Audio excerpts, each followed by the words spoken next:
பெருமதிப்பிற்கும் மரியாதைக்கும் உரிய லாரி உரிமையாளர்களே, கடந்த காலங்களில் வாழ்வா சாவா என்று லாரி உரிமையாளர்கள் செத்துக் கொண்டிருக்கின்ற நேரத்திலே, குறிப்பாக கர்நாடக மாநிலத்திலே border check post, Jalki border check போஸ்டிலும் அத்திப்பள்ளியிலும் வரலாறு காணாத லஞ்சத்தை வாங்கி லாரி உரிமையாளர்களுக்கு தொந்தரவு கொடுப்பது அனைவரும் அறிந்ததே. 10 ஆண்டுகளாக முயற்சி செய்து வருகிறோம். ஆனால் அதற்கு ஒரு சரியான இப்பொழுது நேரம் தருணம் கிடைத்திருக்கிறது. காரணம் என்னவென்றால், தென் மாநிலத்தில் இருக்கின்ற பார்டரில் எந்த ஆர்டிஓ பார்டர் செக் போஸ்டும் அகற்றப்படவில்லை. அதன் காரணமாக 15ஆம் தேதி மகாராஷ்டிரா மாநிலம் இப்பொழுது ஆர்டிஓ பார்டர் செக் போஸ்டை அகற்றுவதாக உறுதி பூண்டு அவர்கள் அகற்றுவதற்கான முயற்சியில் ஈடுபட்டுக் கொண்டிருக்கிறார்கள். திரு பட்னவிஸ் முதல் மந்திரி மகாராஷ்டிரா மாநிலம் அவர் அறிவித்திருக்கிறார். எனவே 15ஆம் தேதி இந்த பார்டர் செக் போஸ்ட் அகற்றுவதாக அறிவித்த உடனே, அதேபோல ஆந்திர பிரதேசத்தில் அகற்றி ஒரு ஆண்டு ஆகிவிட்டது. எப்பொழுது இந்த மகாராஷ்டிரா பார்டர் செக் போஸ்ட் அகற்றிய உடனே நம்முடைய கர்நாடக மாநிலத்தின் பார்டர் செக் போஸ்ட் அகற்றப்பட வேண்டும். தென் மாநிலத்தில் இருக்கின்ற தமிழ்நாடு, பாண்டிச்சேரி, தெலுங்கானா, கேரளா அனைத்து மாநிலங்களிலும் அகற்றப்பட வேண்டும் என்ற சூழ்நிலையில் தள்ளப்பட்டிருக்கிறோம். எனவேதான் இதையெல்லாம் நன்றாக சிந்தித்து சரியான தருணத்தை எதிர்நோக்கிக் கொண்டிருந்தோம். மகாராஷ்டிரா பார்டர் செக் போஸ்ட் அகற்றிய உடனே கர்நாடக பார்டர் செக் போஸ்டுக்கு என்ன வேலை? எல்லாம் டிஜிட்டல் மயமாகிவிட்டது. பர்மிட், ஆர்சி, டிரைவர் லைசன்ஸ் அனைத்தும் டிஜிட்டல் மயமாக ஆக்கப்பட்டுவிடு. இப்பொழுது ஏன் நீங்கள் அதை பார்டர் செக் போஸ்டை அகற்றுவதில்லை? எனவேதான் இதையெல்லாம் நன்றாக சிந்தித்து federation of Karnataka lorry owners and agent association மற்றும் சிம்டாவில் ஒரு யோசனை செய்து கர்நாடக மாநிலத்தில் இருக்கின்ற பார்டர் செக் போஸ்டை உடனடியாக அகற்றியே தீர வேண்டும், அனைத்து பார்டர் செக் போஸ்டையும். அதன் காரணத்துடன் டீசல் விலை ₹5 இந்த 6 மாதங்களிலே உயர்த்தியிருக்கிறார்கள். இது கர்நாடக மாநிலத்தில் இருக்கின்ற வாகனங்களுக்கு மட்டுமல்ல, அனைத்து இந்தியாவில் இருந்து கர்நாடக மாநிலத்துக்கு வரும் அனைத்து வாகனங்களுக்கும் இது மாபெரும் இழப்பு.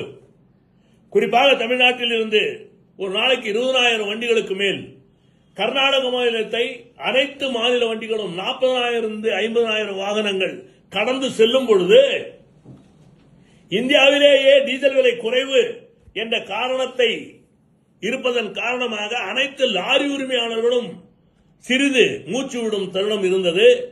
அதையும் இந்த கர்நாடக அரசும் ₹5.50 உயர்த்தியதன் காரணம். ஆகனால் அதையும் இந்த காலவரையற்ற வேலை நிறுத்தத்திலே சேர்த்திருக்கிறோம். மூன்றாவதாக, ஃபிட்னஸ் 9 ஆண்டுகள் கழித்த வண்டிகள் வரும்போது அதற்கு 13,000 15,000 கொடுக்க வேண்டும் என்று மத்திய அரசாங்கம் தாக்கீது அனுப்பியிருக்கிறது. அதை உடனடியாக நிறுத்தி வைக்க வேண்டும் என்று நாங்கள் தாழ்மையோடு கேட்டுக்கொள்கிறோம். அதேபோல கர்நாடக மாநிலத்திலே இந்தியாவிலேயே எங்கேயுமே இல்லாத ஒரு சட்டத்தை ஏற்படுத்தி சாலைக்கு வண்ணம் பூசி 18 இடங்களிலே சுங்க வசூல் செய்து கொண்டிருக்கிறார்கள்.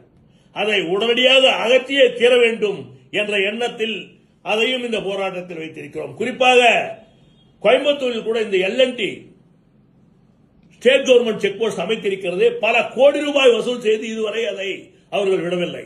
இதுபோல எங்கெங்கு தென் மாநிலத்திலே இதுபோல மாநில அரசாங்கத்தின் சாலைகள் இருக்கிறதோ அதையெல்லாம் அகற்றியே தீர வேண்டும் என்ற எண்ணத்திலே முதற்கட்டமாக கர்நாடக மாநிலத்திலே நாங்கள் போராட இருக்கிறோம். எனவே இதையெல்லாம் மனதில் எடுத்துக்கொண்டு லாரி உரிமையாளர்களை நான் கெஞ்சி கேட்டுக் கொள்கிறேன். குறிப்பாக சங்ககிரி லாரி உரிமையாளர்கள், திருச்செங்கோடு போன்ற இடங்களில் இருக்கின்ற லாரி உரிமையாளர்கள் தயவு செய்து 14ஆம் தேதி இரவு வர வேண்டாம் என்று உங்களுடைய சங்கத்திலிருந்தும் சொல்லியிருக்கிறார்கள். தமிழக லாரி உரிமையாளர் சங்கத்தின் சேர்ந்த தலைவர் திரு தன்ராஜ் அவர்கள் மிக அருமையாக பேசி, எந்த காரணத்தை கொண்டும் லாரி உரிமையாளர்கள் வெகுவாக பாதிக்கப்படுவது தமிழ்நாடு லாரி உரிமையாளர்கள், எனவே யாரும் கர்நாடக மாநிலத்திற்குள் செல்ல வேண்டாம் என்று அறிவித்திருக்கிறார். அதேபோல அனைத்து இந்தியாவிலேயே அனைத்து மாநிலங்களில் இருந்து இந்த டீசல் உயர்வு கடுமையாக இருக்கிறது. எனவே நாங்கள் யாரும் கர்நாடக மாநிலத்திலே 14ஆம் தேதி இரவு முதல் வண்டிகளை அனுப்புவதில்லை என்று தீர்மானித்திருக்கிறார்கள். தயவு செய்து கர்நாடக மாநிலத்திற்கும் லாரி உரிமையாளர்கள் மிகவும் கொந்தளிப்பான சூழ்நிலை இருக்கிறார்கள் என்பதை நீங்கள் மனதில் எடுத்துக்கொள்ள வேண்டும். எனவே தயவு செய்து பார்டரில் கர்நாடகத்தில் எந்த வாகனமும் 17ஆம் தேதி இரவு நுழைய வேண்டாம் என்று நீங்கள் அறிவுறுத்துவதுடன் எந்த வாகனம் கர்நாடக மாநிலத்திலே நுழைய கர்நாடக மாநில லாரி உரிமையாளர்கள் மிகவும் கடுமையாக தீவிரமாக அவர்களுடைய வண்டிகளை நிறுத்தி போராடி கொண்டிருக்கும் பொழுது தாங்கள் அதன் மூலமாக வண்டிகள் ஓட்டினால் பல விபரீதம் ஏற்படும் என்று தமிழக லாரி உரிமையாளர் சங்கத்தின் தலைவர் தன்ராஜும் அறிவித்திருக்கிறார். எனவே இதையெல்லாம் நீங்கள் மனதில் எடுத்துக்கொண்டு தயவு செய்து உங்களை கேட்டுக்கொள்கிறேன், எஞ்சி கேட்டுக்கொள்கிறேன். எப்படி இந்த கேஸ் டேங்கர்கள் ஓடக்கூடாது என்று கர்நாடக மாநிலத்தில் கேட்டவுடனே அந்த சங்கத்தை சார்ந்தவர்கள் அறிவித்திருக்கிறார்கள் ஆங்காங்கே வண்டிகளை நிற்க வைக்க சொல்லி. தயவு செய்து அன்பு கூர்ந்து உங்களை எஞ்சி கேட்டுக்கொள்கிறேன். நாங்கள் நண்பன் தம்பி போல் வாழ்கிறோம். எனவே இதையெல்லாம் நீங்கள் மனதில் எடுத்துக்கொண்டு சென்னையில் துறைமுகத்தில் இருந்தாகட்டும், தூத்துக்குடி துறைமுகம் ஆகட்டும், அதே போல ஆந்திரா துறைமுகம் ஆகட்டும், மங்களூர் துறைமுகம் ஆகட்டும், எங்குமே தயவு செய்து எந்த மாநிலத்தை சேர்ந்த வண்டிகளும் 17ஆம் தேதி இரவு கர்நாடகத்திற்குள் நுழைய வேண்டாம், நுழைய வேண்டாம், நுழைய வேண்டாம் என்று தாழ்மையுடன் உங்களை எஞ்சி கேட்டுக் கொள்கிறேன். எனவே வேறு ஏதாவது சங்கத்தை சேர்ந்தவர்கள் வாகனங்களை பிடித்தால் 112க்கு போன் செய்யுங்கள், போலீஸ் வரும் என்றெல்லாம் அறிவிக்கிறார்கள். எவ்வளவு முட்டாள்தனமான பேச்சு. எனவே இதையெல்லாம் நீங்கள் கவனத்தில் எடுத்துக்கொள்ள வேண்டும். தயவு செய்து வாழ்வா சாவா என்று லாரி உரிமையாளர்கள் மிகவும் கடுமையாக போராடி கொண்டிருக்கின்ற இந்த நேரத்தில் குறிப்பாக அனைத்து மாநில லாரி உரிமையாளர்களுடைய